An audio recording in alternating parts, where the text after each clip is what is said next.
9 months before Election Day, Donald Trump is already claiming the election will be rigged. He's praising FBI agents who raided election offices in Georgia. He's threatening to prosecute election officials. He's demanding federal control of voting in 15 states. And this week, the White House refused to rule out ICE agents surrounding polling places in November. This is the 2020 playbook, but it's starting 9 months early. And this time, Trump controls the Department of Justice, the FBI, and the military. The guardrails that stopped him last time are gone. If you're new here, I'm Jordan Vale, and we're building a community of people who refuse to stand by while democracy is under attack. We need voices like yours in this fight, so hit that subscribe button. Here's what's happened in the last month. And pay attention to the timeline, because Trump is laying groundwork to contest an election that hasn't happened yet. Last month, January 7th, Trump sat down with the New York Times. He told them he regrets not ordering the National Guard to seize voting machines after the 2020 election. He said, "I don't know that they are sophisticated enough. They're good warriors. I'm not sure they're sophisticated enough in the ways of crooked Democrats." He wanted to seize voting machines. He regrets not doing it. He's admitting he considered it in 2020, and now he's telling us 9 months before the midterms that he wishes he'd gone further last time. A couple weeks ago, January 21st, Trump spoke at the World Economic Forum in Davos, Switzerland. In front of world leaders and CEOs, he said, "It was a rigged election. Everybody now knows that. They found out. People will soon be prosecuted for what they did." People will soon be prosecuted. That's a direct threat to election officials who certified results Trump didn't like. If you do your job and certify an election I lose, I will prosecute you. That's the message. Then, less than 2 weeks ago, January 28th, the FBI executed a search warrant at the Fulton County election hub in Georgia. They seized 656 boxes of 2020 election documents. That's 24 pallets. And here's where it gets truly bizarre. Director of National Intelligence Tulsi Gabbard personally showed up at the raid. The DNI has no authority over domestic law enforcement. None. She shouldn't have been there. But she was. And according to reports, Gabbard called Trump on speakerphone during the raid so he could praise the FBI agents conducting it. She took a lot of heat 2 days ago because she went in at Pam's insistence. She went in and she looked at votes that want to be checked out from Georgia. They say, "Why is she doing it?" Right, Pam? Why is she doing it? Because Pam wanted her to do it. Think about what county this was. Fulton County, Georgia. That's where Trump was indicted for trying to interfere in the 2020 election. That case was dismissed. And now the FBI is raiding the same election offices with the DNI present, and Trump is personally praising the agents. Senator Mark Warner said, either Gabbard believes there's a foreign intelligence nexus to a county election office, or she's utterly unfit for the job. This is Trump using federal power to intimidate the exact officials who stood up to him in 2020. Then this week, February 3rd, Trump went on Dan Bongino's show. He said, "The Republicans should say we want to take over. We should take over the voting in at least 15 places. The Republicans ought to nationalize the voting. Federal takeover of elections in 15 states. He didn't name the 15 states, but he's made it clear before. Detroit, Philadelphia, Atlanta, Milwaukee, Democratic cities and swing states that he falsely claims are corrupt. The Constitution gives states the authority to run their own elections. Trump wants to rip that away and put the federal government in charge. His federal government, his Department of Justice, his FBI. The next day, February 4th, Trump doubled down. He was signing a bill in the Oval Office and said, "If you think about it, a state is an agent for the federal government in elections. I don't know why the federal government doesn't do them anyway." This is constitutionally false. States are not agents of the federal government. States control their own elections. That's how our system works. But Trump either doesn't know that or doesn't care. Also on February 3rd, Steve Bannon said the quiet part out loud on his War Room podcast. He said, "You're damn right we're going to have ICE surround the polls come November. We're not going to sit here and allow you to steal the country again.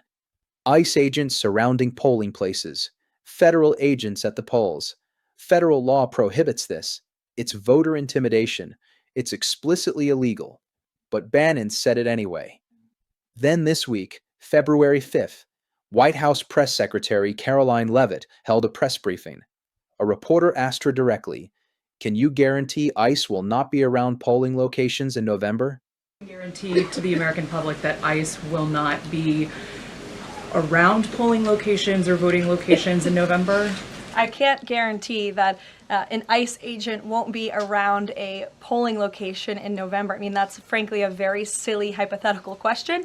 But what I can tell you is I haven't heard the president discuss any formal plans to put ICE outside of polling locations. It's a disingenuous question. Leavitt said, "I can't guarantee that an ICE agent won't be around a polling location in November. That's a silly hypothetical question. I haven't heard the president discuss any formal plans." She called it a silly question, but she refused to rule it out. Think about what that means. Imagine you're a Latino voter in Milwaukee, or Detroit, or Philadelphia, or Atlanta. You're a United States citizen. You have every right to vote. But the White House is floating the idea that ICE agents might be at your polling place on Election Day. That's voter intimidation. That's the point. It doesn't matter if they actually do it. The threat alone is designed to scare people away from voting. So here's the timeline. In the last month, Trump has said he regrets not seizing voting machines. He's threatened to prosecute election officials. He's praised FBI agents who raided a Georgia election office. He's demanded federal control of voting in 15 states. And his White House won't rule out ICE agents at polling places 9 months before Election Day. Now, let me show you what's different between 2020 and 2026. Because this isn't just a repeat, it's worse. In 2020, Trump started contesting the election after he lost. He filed over 60 lawsuits. They were all dismissed. He pressured state officials. Remember the Georgia call where he asked the Secretary of State to find 11,780 votes? He organized fake electors, and it culminated in the January 6th attack on the Capitol. But here's the key difference. In 2020, some officials said no. Attorney General Bill Barr said there was no widespread fraud. Georgia Secretary of State Brad Raffensperger refused to find votes. Vice President Mike Pence certified the election. The guardrails held. Barely, but they held. Now it's 2026. And Trump is starting 9 months early. Before any votes are cast, before any results come in, he's already claiming fraud. And this time, he controls the Department of Justice. Pam Bondi is Attorney General. She's a loyalist. In 2020, Barr told Trump there was no fraud. Bondi won't do that. He controls the FBI. Kash Patel is the director. Patel has publicly promised to go after Trump's enemies. In 2020, FBI agents investigated Trump's claims and found nothing. Will they do that under Patel? He controls the intelligence community. Tulsi Gabbard is Director of National Intelligence. She was physically present at the FBI raid in Georgia, calling Trump to let him praise the agents. He controls the military. Pete Hegseth is Secretary of Defense. Trump just stripped protections from 50,000 federal workers under Schedule F. He can fire career officials and install loyalists across the government. The people who stopped him in 2020 are gone.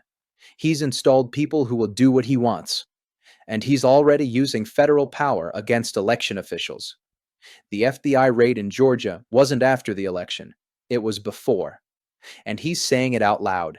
No pretense. He wants to nationalize voting. He regrets not seizing machines. He's threatening prosecutions. He won't rule out ICE at polls. November 2026 is 9 months away. All 435 House seats are on the ballot. 35 Senate seats are on the ballot, including 2 special elections. Democrats are favored because Trump's approval ratings are at historic lows. The Texas special election that flipped Democratic was a shock to Republicans. The trend is moving against Trump. So, what happens if Democrats win in November? What happens if they take back the House? Trump has already laid the groundwork. He'll claim fraud. He'll say Detroit cheated, Philadelphia cheated, Atlanta cheated, Milwaukee cheated. He's been saying it for a month. And this time, he has the Department of Justice to open investigations. He has the FBI to raid election offices. He's threatened to use the Insurrection Act. Steve Bannon has called for deploying the 82nd and 101st Airborne Divisions. This isn't conspiracy theory. These are things Trump and his allies have said publicly in the last month. And there's someone who knows Trump means what he says. His name is Scott McDonnell. Scott McDonnell is the Democratic clerk of Dane County, Wisconsin. After the 2020 election, Trump demanded recounts in Dane County and Milwaukee County. Trump paid $3 million for those recounts. The result? Joe Biden won by larger margins after the recounts. The recount actually increased Biden's lead. Trump sued Scott McDonnell personally. The lawsuit was dismissed with prejudice. Trump appealed all the way to the Supreme Court. The court declined to hear it. McDonnell has firsthand experience being targeted by Donald Trump. He knows what it's like to be sued by a sitting president for doing your job. This week, February 6th, McDonnell issued a warning. When Trump said he wants to nationalize voting, McDonnell said he knew better than to dismiss it as bluster. He was sued by Trump. He knows Trump follows through on threats against election officials. That's someone who learned the hard way that Trump means what he says. And he's telling us to take this seriously. So here's where we are. 9 months before Election Day, Trump is pre-rigging the election. He's threatening officials. He's using federal power to intimidate. He's demanding control of state elections. He's floating ICE agents at polling places. This is 2020, but earlier and with more power. The playbook is the same. Claim fraud before you lose. Pressure officials. Use federal power. Intimidate voters. Contest results. But the guardrails are gone. The people who said no are gone. He's installed loyalists. And he's starting now, before votes are cast. So the groundwork is already laid when November comes. If you're a voter in a swing state city, you're being told ICE might show up at your polling place. If you're an election official, you're being told you might be prosecuted for certifying results Trump doesn't like. If you're a county clerk in Wisconsin, you remember being sued personally, and you know he means every word. The November midterms are 9 months away, and the rigging has already begun. What do you think? Does it alarm you that Trump is claiming fraud 9 months before votes are cast? Should there be consequences for threatening ICE agents at polling places? And what happens if Democrats win in November and Trump refuses to accept it? Share this video. People need to know that Trump is already laying groundwork to contest the 2026 midterms. They need to understand he's threatening election officials, demanding federal control of voting, and won't rule out ICE agents at polls. And they need to hear from Scott McDonnell, who was sued by Trump in 2020 and knows he follows through on these threats. We're building something here, a community that recognizes when democracy is under attack before it's too late, that documents the threats as they happen, not after, that understands when someone tells you they're going to rig an election 9 months early, you believe them. Because the rigging isn't coming, it's already here. Thanks for spending a few minutes digging into this with me. If you want more grounded, progressive commentary without the outrage bait, subscribe and stick around. Every time you watch, share, and engage, it helps build a community that believes democracy is worth understanding and defending. I'll see you in the next video.